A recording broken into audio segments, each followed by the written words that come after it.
Olá pessoal, sejam bem-vindos ao CIOSP Online.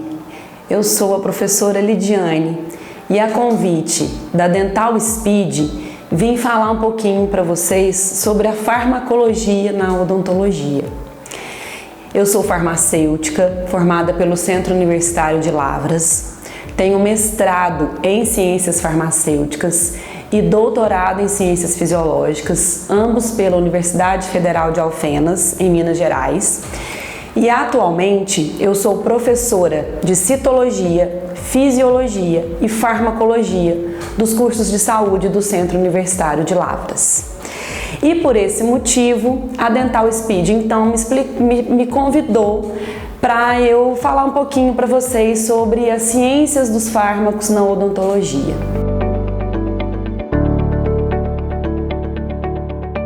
Mas antes da gente começar a falar um pouquinho sobre os assuntos técnicos, eu queria chamar um pouquinho da atenção do histórico da farmacologia com a odontologia. E isso vem, desde lá da lei que regulamentou a profissão da odontologia. Então, a lei número 5.081 do ano de 1966, ela regulamenta a profissão da odontologia.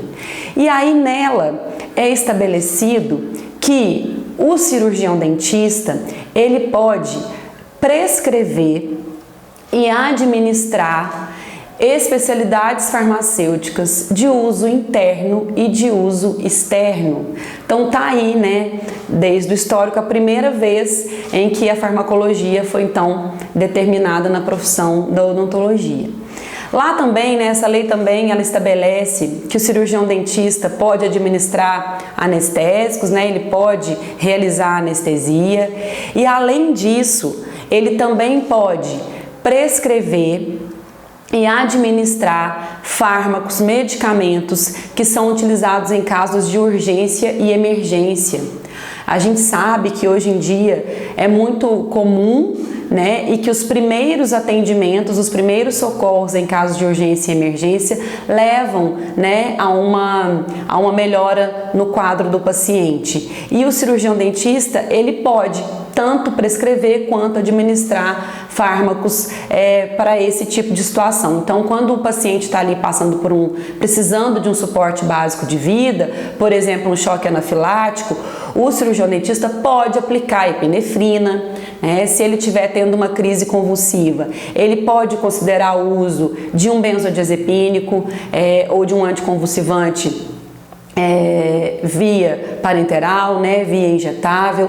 Então é muito importante que vocês, que os cirurgiões dentistas saibam quais são os medicamentos que vocês podem prescrever. E aí, quem são então essas especialidades farmacêuticas, quais são esses medicamentos que o cirurgião dentista pode prescrever?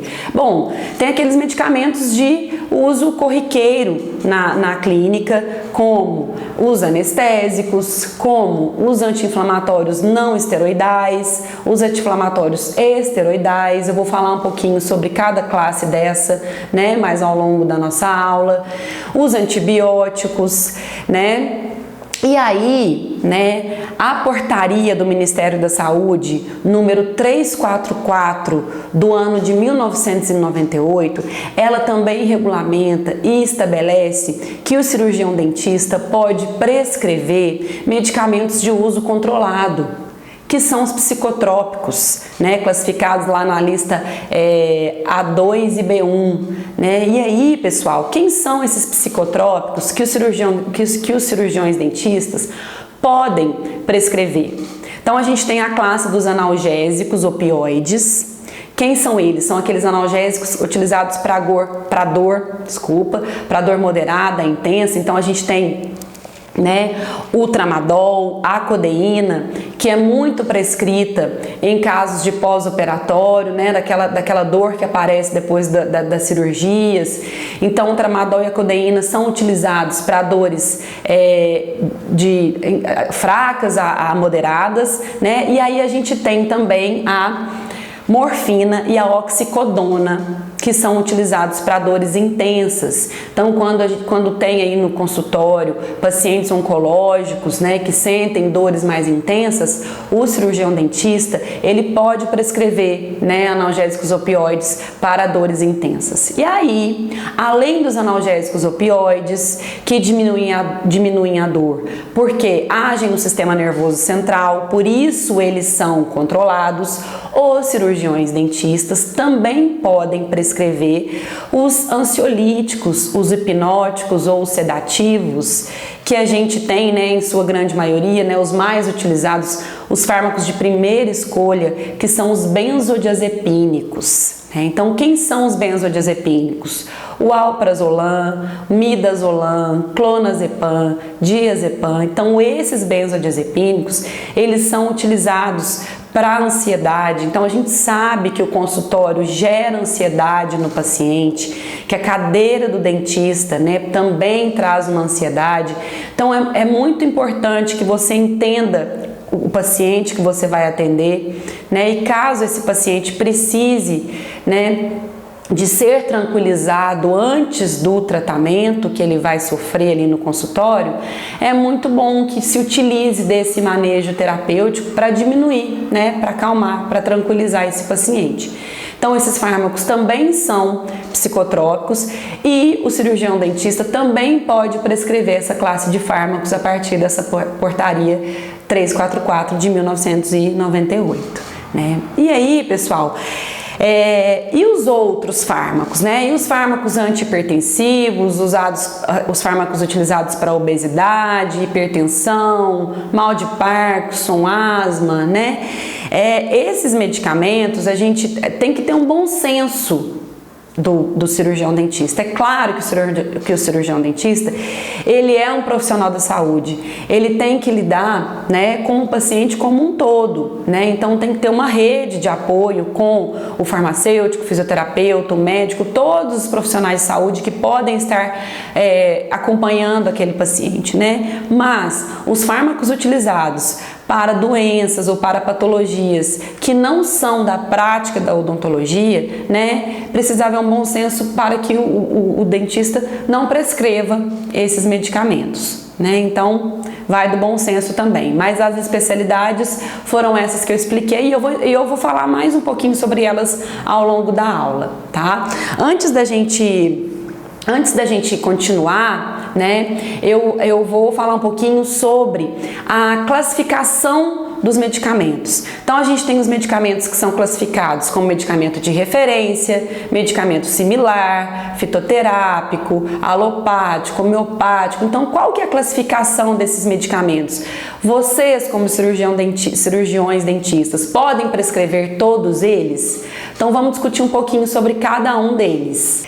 Então, pessoal, o medicamento de referência é aquele medicamento inovador. É aquele que a indústria farmacêutica desenvolveu, fez os testes pré-clínicos, os testes clínicos, registrou, comprovou, né, a sua eficácia e a sua segurança. Então, isso é o mais importante através desses testes, a comprovação da eficácia e segurança, e registrou esse medicamento no órgão de competência nacional, que no nosso caso é a Agência Nacional de Vigilância Sanitária.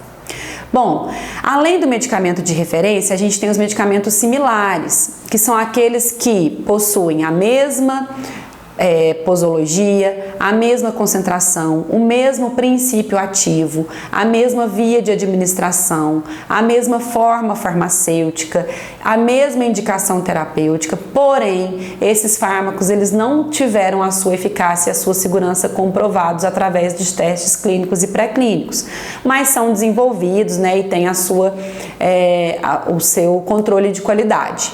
Já o medicamento genérico é aquele medicamento que também possui o mesmo princípio ativo, a mesma forma farmacêutica, a mesma via de administração, posologia, concentração, indicação terapêutica, né? Mas o medicamento genérico, ele teve a sua eficácia e a sua segurança com testes clínicos e pré-clínicos comprovados. né? Então a gente fala que o medicamento genérico ele pode ser intercambiável com o medicamento de referência, ou seja, ele pode ser trocado, né? E uma característica do medicamento genérico é que na embalagem dele existe, né? Ele vem com uma tarja amarela escrito medicamento genérico com um G destacado e ele não pode ser comercializado com nomes comerciais. Então, o que vai estar descrito lá é o nome do princípio ativo.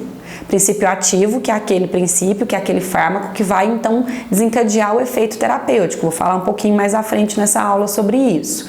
Além dos medicamentos genéricos, similares e de referência, a gente tem os fitoterápicos, que são aqueles que foram desenvolvidos a partir de plantas medicinais, produtos naturais, inclusive as plantas medicinais, né? E eles também tiveram a sua eficácia e a sua segurança comprovados através de testes pré-clínicos e clínicos e também tem o seu registro no órgão, na Anvisa, no órgão de competência nacional. Além dos medicamentos homeopáticos, fitoterápicos, a gente tem os medicamentos homeopáticos e alopáticos. Quem que são os medicamentos homeopáticos, pessoal? Os medicamentos homeopáticos, eles são aqueles medicamentos que são desenvolvidos para a pessoa, para aquela pessoa e aquela doença. Então, ele é específico para aquela pessoa. Ele não é um medicamento para a doença em geral, ou seja, não é um antihipertensivo. Ele é para aquela pessoa, para aquela doença específica daquela pessoa. E aí, ele é feito através de diluições sucessivas do insumo farmacêutico, né? Do insumo ativo. Então, o insumo ativo, ele é diluído sucessivamente, né? De uma maneira constante, num insumo inerte. Então, a gente tem as agitações, né, que são os medicamentos homeopáticos em solução, ou as dinamizações, né, que são os medicamentos homeopáticos sólidos. Além dos medicamentos homeopáticos, a gente tem também os medicamentos alopáticos, que são aqueles que são produzidos em grande escala, né? Eles podem ser produzidos tanto em indústria farmacêutica, mas também em farmácias, né, em drogaria, em farmácias de manipulação. Então, tanto farmácias de manipulação quanto indústrias podem desenvolver os medicamentos alopáticos. Então, são aqueles que a gente compra, que vocês prescrevem e que são comprados em farmácias e drogarias. Puxando um pouquinho do assunto do que eu falei do medicamento homeopático, né, que ele se apresenta em soluções ou sólidos, né, a gente vai falar um pouquinho sobre as formas farmacêuticas, né, o que são as formas farmacêuticas, como os medicamentos se apresentam, né, então a gente vai falar um pouquinho sobre esse assunto. As formas farmacêuticas são as formas físicas em que os medicamentos se apresentam. Então, a gente tem várias formas farmacêuticas. A gente tem os comprimidos, né, onde a gente pode encontrar na prática da odontologia os benzodiazepínicos, os anti-inflamatórios não esteroidais, né? A gente tem os pós, os granulados, as cápsulas, e aí a gente tem os antibióticos que se apresentam nessa forma farmacêutica, que também são prescritos, que são especialidades farmacêuticas da odontologia. A gente tem os aerosóis, as pomadas, os xaropes, os supositórios e diversos outros, né? Os inalatórios, e as soluções, né, que eu queria chegar nela. Então, o que a gente tem de soluções? Nós temos as soluções nasais, né, as soluções otológicas, as soluções oculares, e aí, né, as soluções que são utilizadas também na odontologia são os injetáveis, muito utilizados nos anestésicos, né? E o que essas formas farmacêuticas, o que a gente tem que considerar, né, com relação às formas farmacêuticas, pessoal? Quando o cirurgião dentista ele prescreve aquele medicamento, ele espera um efeito terapêutico daquele medicamento, né? Então, quando a gente fala lá que os medicamentos genéricos, que os medicamentos fitoterápicos, que os medicamentos de referência tiveram a sua eficácia comprovada, significa que a indústria, né, quem desenvolveu aquele medicamento, comprovou que aquele medicamento exerce de fato um efeito terapêutico, porque é isso que se espera da utilização dos medicamentos. E a forma farmacêutica, né, a forma física em que esse medicamento é administrado ou que ele é administrado, ela interfere muito no efeito terapêutico.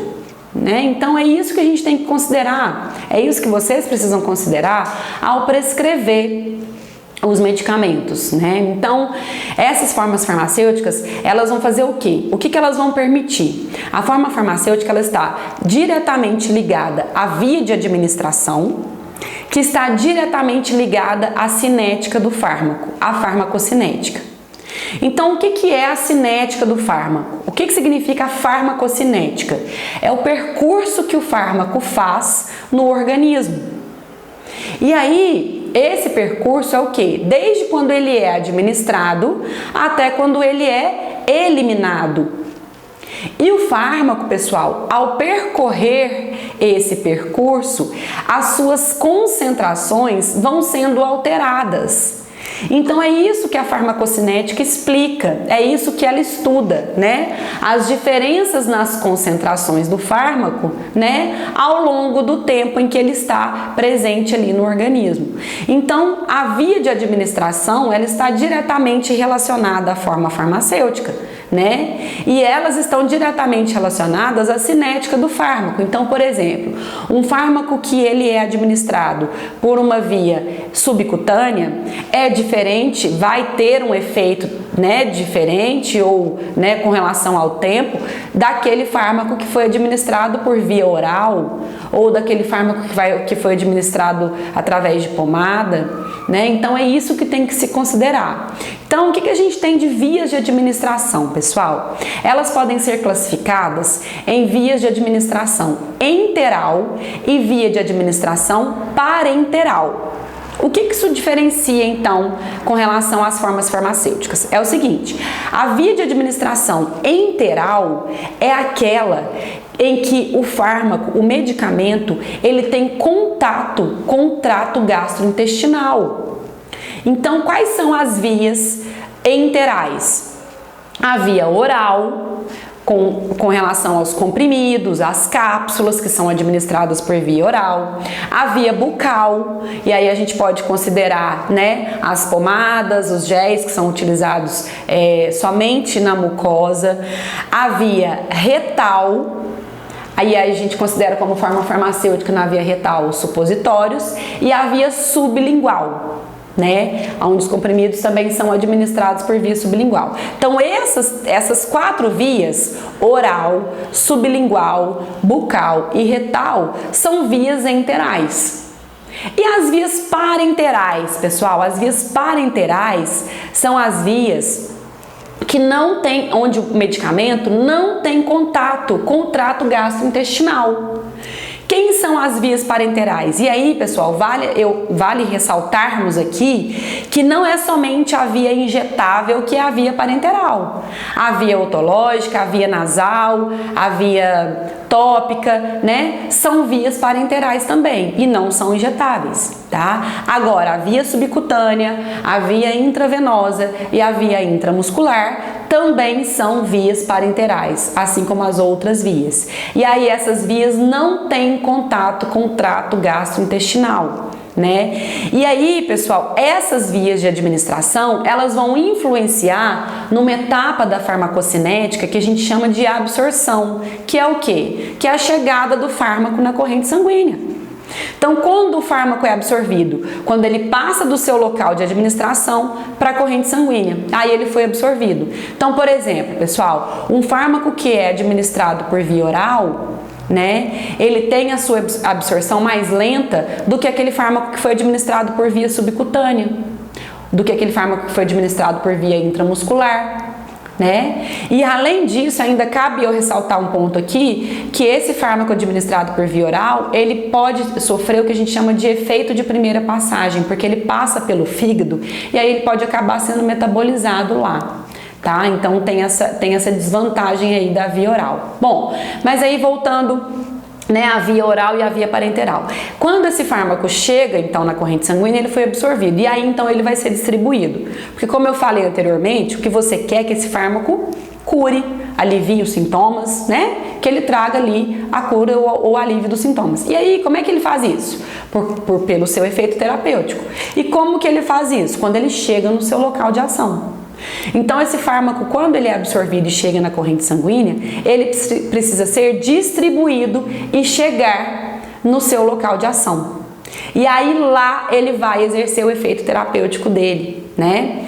Bom, depois disso ele vai ser então, ele volta para o fígado através da circulação sistêmica e lá ele é metabolizado para ele conseguir então, né, mudar a sua conformação, se tornar mais hidrossolúvel para então ser o quê? Eliminado. O órgão primordial de metabolismo do fármaco é o fígado, que vai modificar a estrutura daquele medicamento e ele vai ser então eliminado através dos rins, né, através da urina. Então, o rim é o órgão primordial de eliminação do fármaco, mas ele também pode ser eliminado no suor, nas fezes, nas mães que estão em lactação, né, as mães lactantes. O fármaco também pode sair pelo leite, mas a via primordial de eliminação do fármaco é a via renal, né? É o sistema renal através da urina. Bom, e aí eu falei ali então que esse fármaco, quando ele vai ser distribuído, ele chega no seu local de ação. O que isso significa, pessoal? Significa que esse fármaco, ele vai se ligar no seu local de ação e a ligação do fármaco naquele local de ação a gente chama de farmacodinâmica. E agora eu vou trazer para vocês um pouquinho sobre como que é a farmacodinâmica das diferentes especialidades farmacêuticas da odontologia. Então, pessoal, a farmacodinâmica é quando o fármaco se liga, ao ser distribuído, se liga no seu local de ação.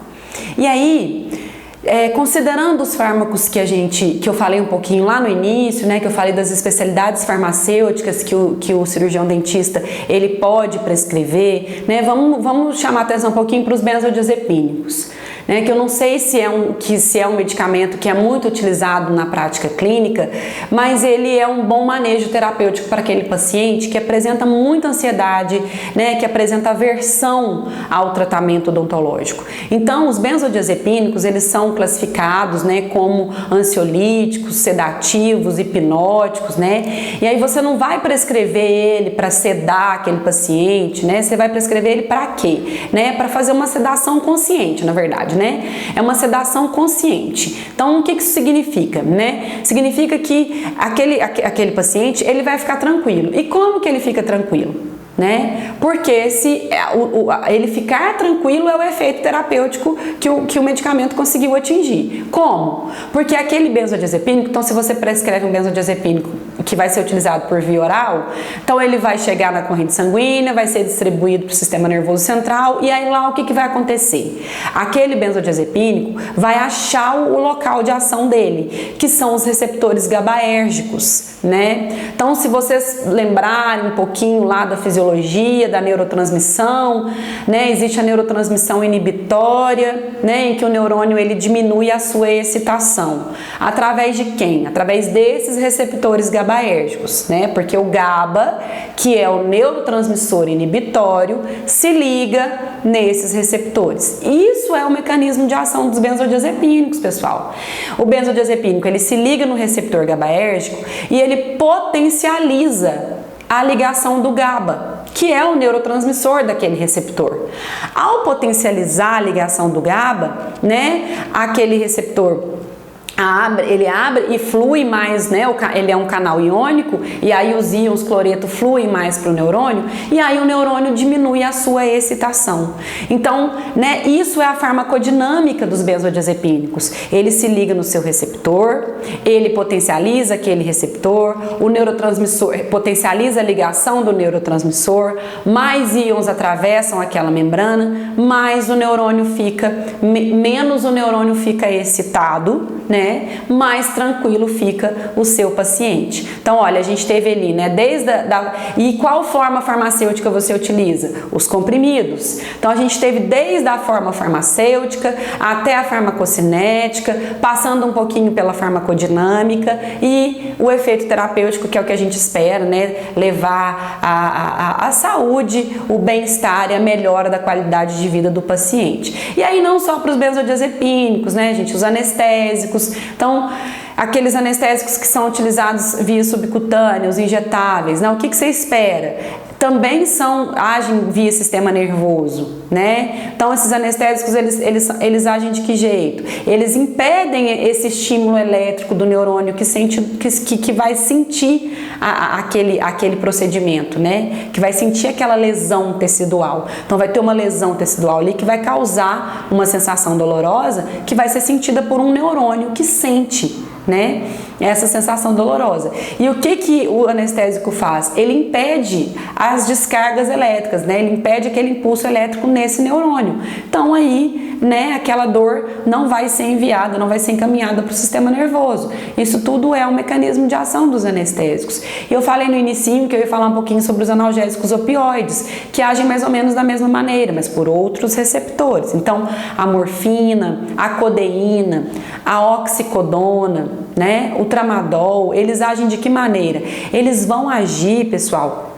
impedindo a sensação dolorosa também através desses neurônios, né, que a gente chama de nociceptores. O que são esses neurônios? São neurônios que sentem, né, que são ativados por proteínas que são desenvolvidas ali na lesão tecidual. Então você tem uma lesão tecidual e aquilo vai gerar as proteínas, as enzimas inflamatórias, né? E essas enzimas então se ligam e ativam esses neurônios. E o que o analgésico opioide faz? Ele impede também o avanço do estímulo elétrico desse neurônio, né? Então por isso eles são classificados como fármacos que agem no sistema nervoso, como os anestésicos, os analgésicos opioides e os benzodiazepínicos. Agora, diferente dos analgésicos opioides, a gente tem os anti-inflamatórios não esteroidais e esteroidais, né? Os anti-inflamatórios não esteroidais, que é o caso do paracetamol, da nimesulida, do cetoprofeno, do celecoxib, eles também vão diminuir a dor, mas não através da via neuronal, né? Não através do neurônio sensitivo da dor, né, do nosso receptor, mas via enzimas inflamatórias, porque a gente sabe que quando tem uma lesão ali, né, há um processo inflamatório e essas enzimas inflamatórias então vão provocar os sinais da inflamação e a dor é um deles, né? E aí essas enzimas inflamatórias então, o que o anti-inflamatório não esteroidal faz? Ele bloqueia essas enzimas. Então essas enzimas participam da cascata lá da inflamação, né, na produção das prostaglandinas, né, que são os mediadores envolvidos na inflamação, mediadores importantíssimos. E o que um anti-inflamatório não esteroidal faz? Impede essa enzima. Então olha aí a farmacodinâmica. O receptor do anti-inflamatório não esteroidal é a enzima ciclooxigenase, né? E aí, então, ele vai diminuir a dor por uma outra via que não a dos analgésicos opioides, né? E os corticosteroides, né? Os anti-inflamatórios esteroidais, que é o caso da dexametasona, da betametasona, da prednisolona, eles vão agir via DNA. Então eles entram dentro da célula e eles impedem a transcrição gênica dessas proteínas inflamatórias. Então essas enzimas, né, essa ciclooxigenase, ela não vai ser nem produzida. Então ela não vai nem chegar lá, né? Ela não vai ser nem produzida. Por isso que eles agem também por um outro mecanismo de ação, né? O receptor dos anti-inflamatórios esteroidais é um outro receptor, né? Que é lá no DNA, é um receptor que vai agir no DNA e impedir a transcrição gênica. E para a gente finalizar a nossa aula, né? Das especialidades farmacêuticas, né? Que os cirurgiões dentistas podem prescrever, a gente tem os antibióticos, né, que são muito utilizados com os anti-inflamatórios. Então não adianta a gente diminuir a inflamação se a gente não diminuir o foco de infecção. E aí a gente também tem os antibióticos pelos quais os receptores deles são as bactérias. Então tem aqueles antibióticos como a penicilina que vão agir na parede celular bacteriana, tem os antibióticos que vão agir no DNA da bactéria, impedindo ela de se reproduzir, né? Mas o importante é o quê? É eliminar aquele foco infeccioso. E os antibióticos, eles são utilizados para quê, pessoal? Tanto para profilaxia quanto para a terapia mesmo, né? E tem que se considerar também que precisa haver a eliminação desse foco infeccioso. Então, o anti-inflamatório sozinho, ele não adianta, né? Bom, pessoal, eu espero que eu tenha, né, abordado as ciências dos fármacos, né, a farmacologia de uma maneira abrangente e que tenha sido prazeroso para vocês. Eu agradeço, muito obrigada e até a próxima.